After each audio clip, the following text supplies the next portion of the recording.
Good afternoon, I'm Mai Rodriguez. This is Newsfeed on the Bilyonaryo News Channel. The National Economic and Development Authority backs the total ban on Philippine offshore gaming operators, or POGOs. The NEDA says removing the industry will have little impact on the economy. Agatha Gregorio tells us more. Less than 0.5%. That's how much Philippine offshore gaming operators contribute to the economy, according to the National Economic and Development Authority. That's how small it is. Less than 1/2%. If you compare that with the potential gains that we get from, say, if you have an environment, a social environment that's not associated with crimes, with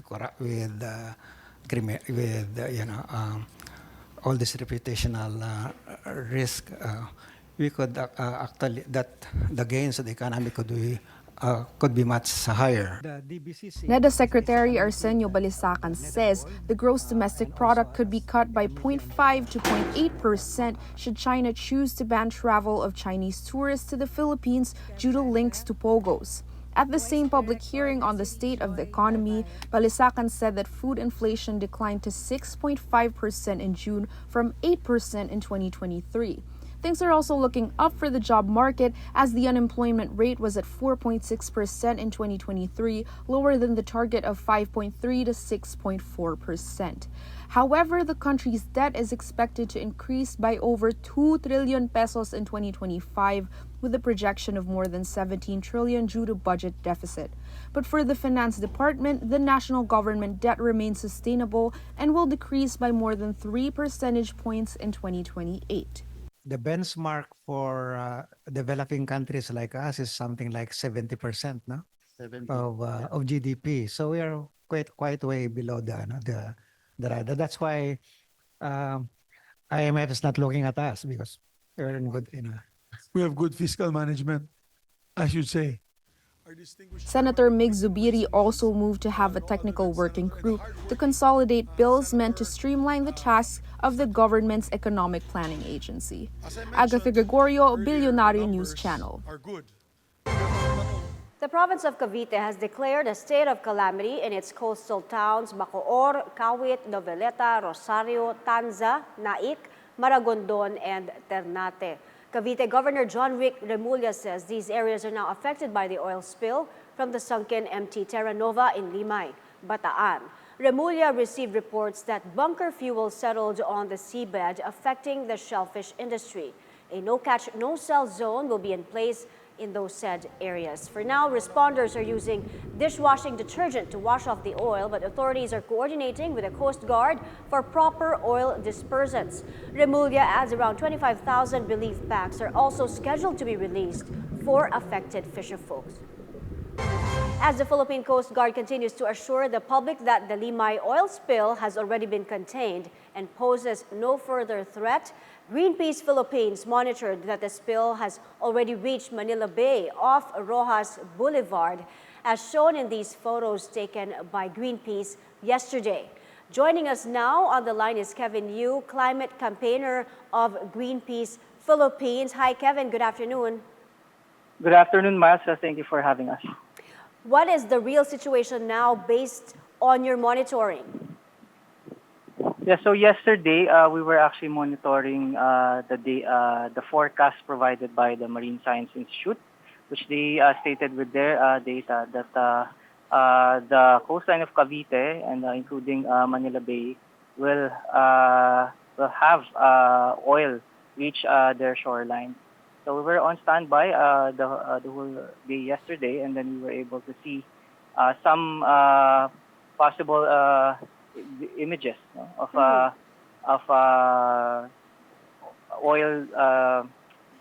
oil-looking substance in some parts of Manila Bay and in Cavite. Yeah, so, we can see the images right now.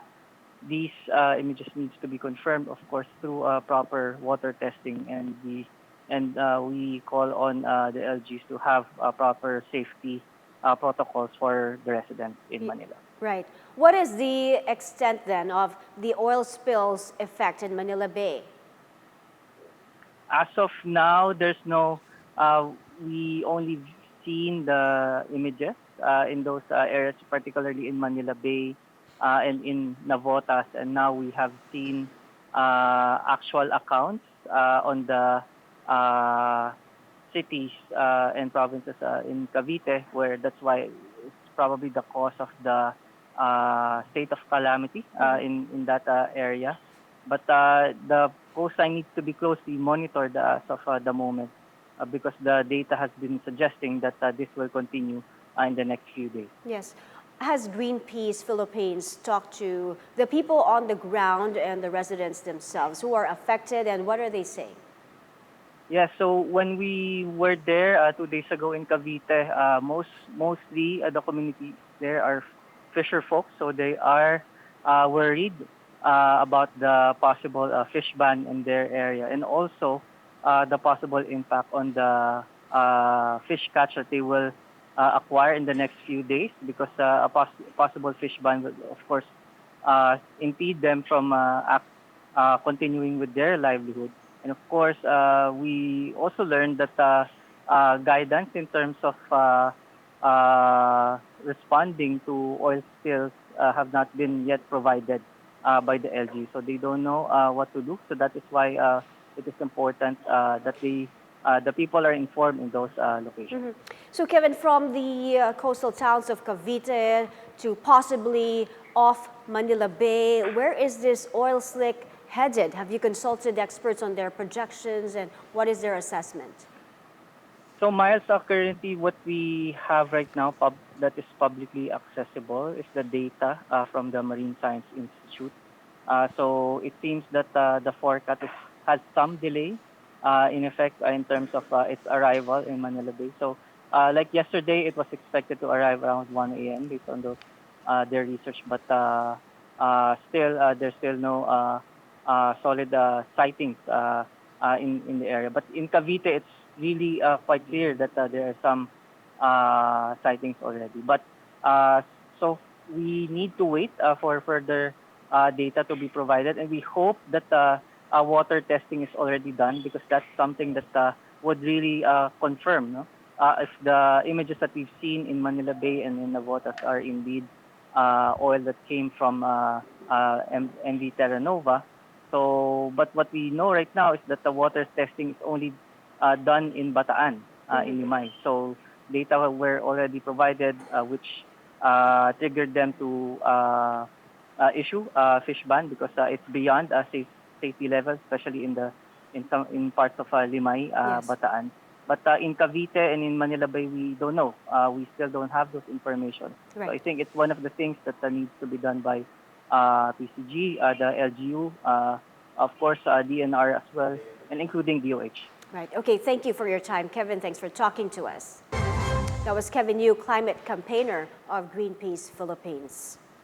World News Now: protests grip Venezuela as anger grows over disputed election results. Nicolas Maduro continues to claim victory in the polls despite growing evidence of a resounding win for the opposition. Demonstrators are calling for transparency and for Maduro to acknowledge he lost in the elections. Meanwhile, Venezuelan authorities continue their relentless crackdown on anti-government protests. Over 700 demonstrators have so far been arrested, and the number is only expected to rise. Videos also show police firing tear gas at civilians. A human rights group says at least 8 have been killed in the unrest. Over in the UK, a third child dies following Monday's knife attack in Southport. The latest fatality, a 9-year-old girl. The first 2 victims were also girls aged 6 and 7. The British police has released photographs of the victims in what's considered as one of the worst assaults on children in the UK in decades. Authorities have yet to give any details about the 17-year-old suspect who's now in custody. The stabbing took place at a Taylor Swift-themed dance workshop. On Instagram, the global pop superstar said she's in complete shock over the loss of life and innocence. Here's the latest on the Paris Olympics. American gymnast Simone Biles clinches her 5th gold. She led the U.S. women's gymnastics team to the top, beating Italy, which settled for silver. Brazil landed the bronze. Meanwhile, New Zealand solidified their status as women's rugby powerhouse. The defending champions won the Olympic sevens gold, beating Canada in the finals 19-12. In basketball, France beat Japan. In Group B action, France sent the tight game into overtime, then went on to win 94-90. And those are the news this hour. I'm Mai Rodriguez. Stay tuned to Bilyonaryo News Channel for more top-of-the-hour news. Catch us on Free TV Channel 31 and also on our website, bnc.ph. Bilyonaryo News Channel, always on top.